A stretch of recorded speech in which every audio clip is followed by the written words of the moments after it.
Addition and subtraction of rational expressions with like denominators. When we add fractions, we must have a common denominator, and basically we keep the common denominator but we add the numerator.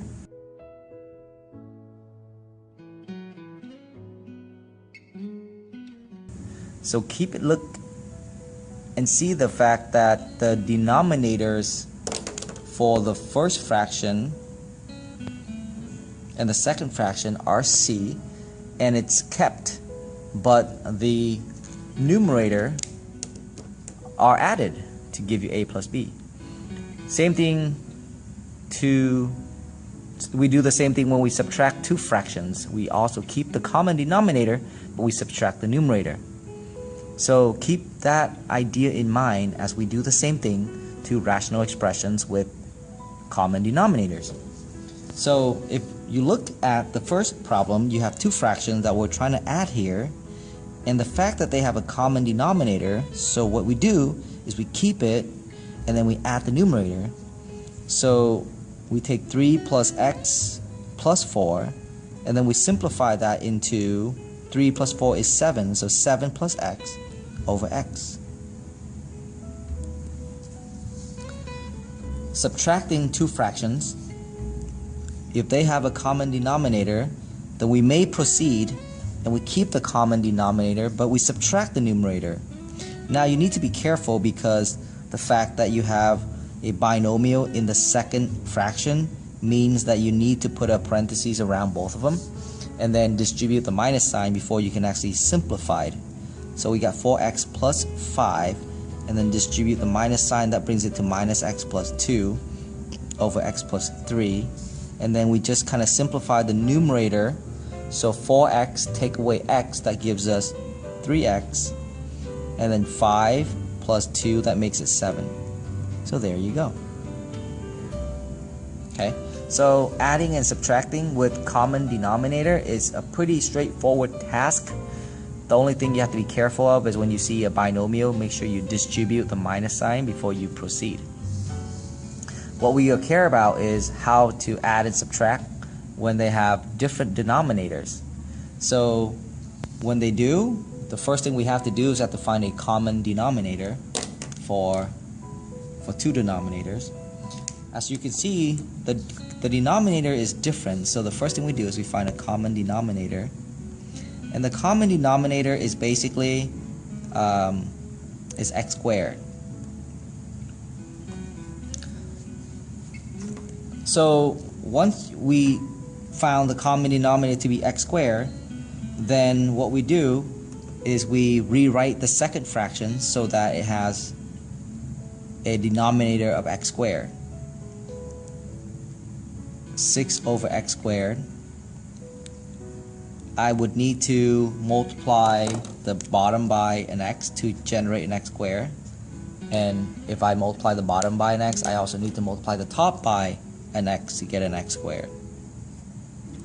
So now I have a common denominator, therefore I can add. So keep the denominator, keep the common denominator, and then add the numerator, which is that.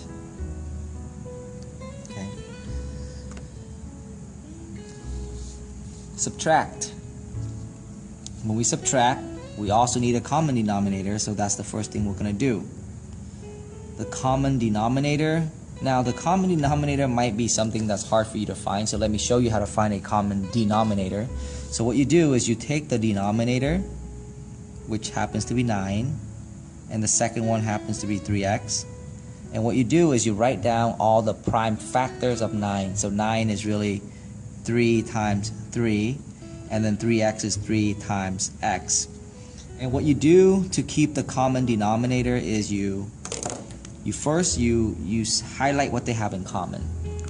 And so what they have in common is a 3, and that's the only thing that they have in common. They have a 3 in common. Everything that's not in common, or anything that's not highlighted, because not highlighted means that they have it in common, you keep everything. So you keep whatever that's not highlighted. So I did not highlight a 3, so I'll keep a 3. I did not highlight an x, so therefore I will keep also an x. Therefore, the LCD is actually 9x. So 9x is your common denominator. So what we need to do next is we need to take each of these fractions and we need to rewrite it so that the denominator is 9x. As I'm writing down the first fraction, notice that it is missing an x, and therefore I'm going to have to multiply that by x. But if you multiply the bottom by x, then you also have to multiply the top by x. In the second fraction, I am missing, if I want to turn the 3x into a 9x, then I need to multiply that by 3. But if you multiply it by 3, you also have to multiply the top by 3. So in the end, here is my top value and here's my bottom value. Okay. This is where I can keep my common denominator and then subtract.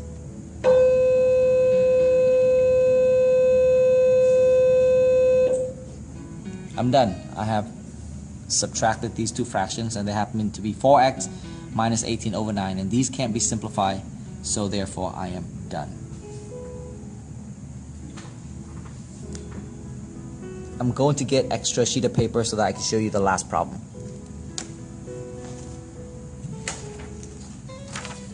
So here it is. Let's do the last problem. On this page, on the front page, we want to add those two together. We need to find a common denominator. So therefore, what we have to do here is we have to factor both of these expressions first.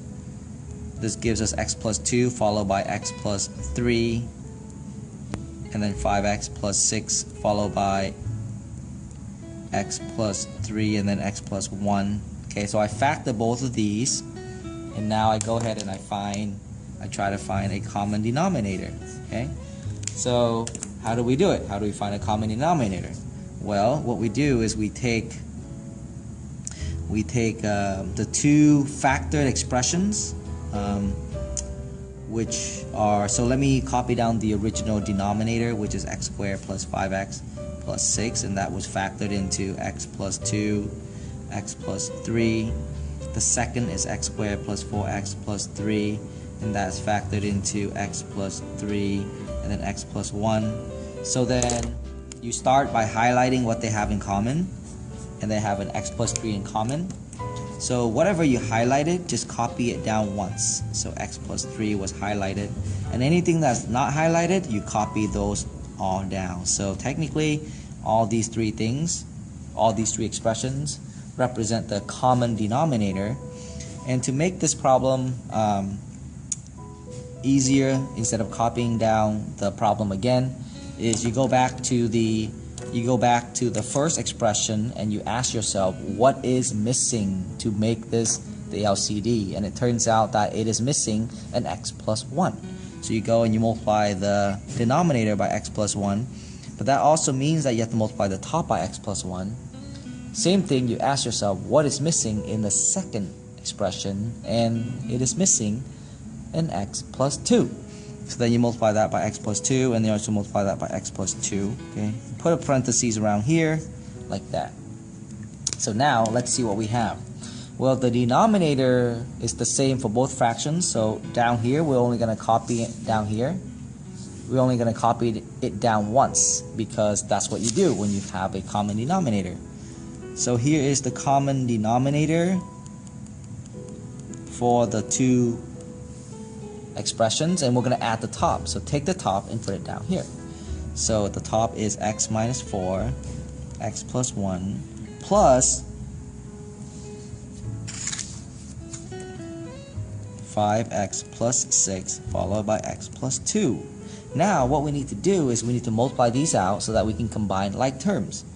So if I multiply the numerator out using the distributive property, I get x times x is x squared, x times 1 is positive x, negative 4 times x is negative 4x, and then negative 4 times 1 is negative 4. Same thing over here, 5x times x equals to 5x squared, 5x times 2 equals to 10x, 6 times x equals to 6x, and 6 times 2 equals to 2. Go ahead and Now we're going to go ahead and copy this down.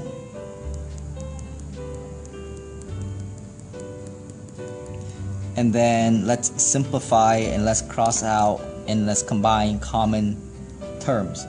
So this is common. That means we can combine those together. These are also common. So we can all combine them together. And then finally, these are commons. So we can combine those together. So what do we have?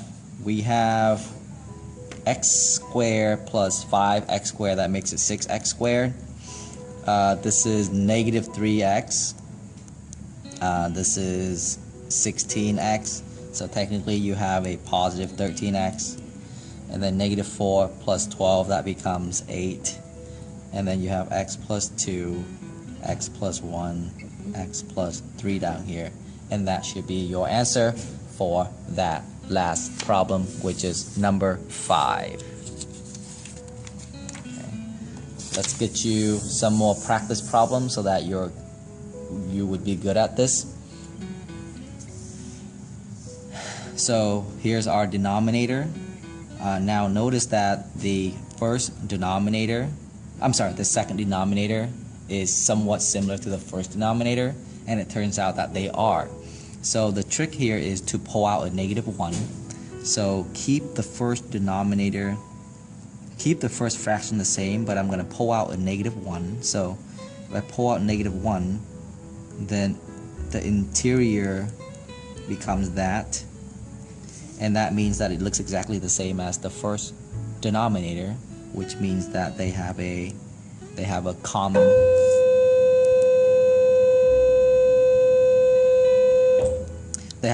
factor.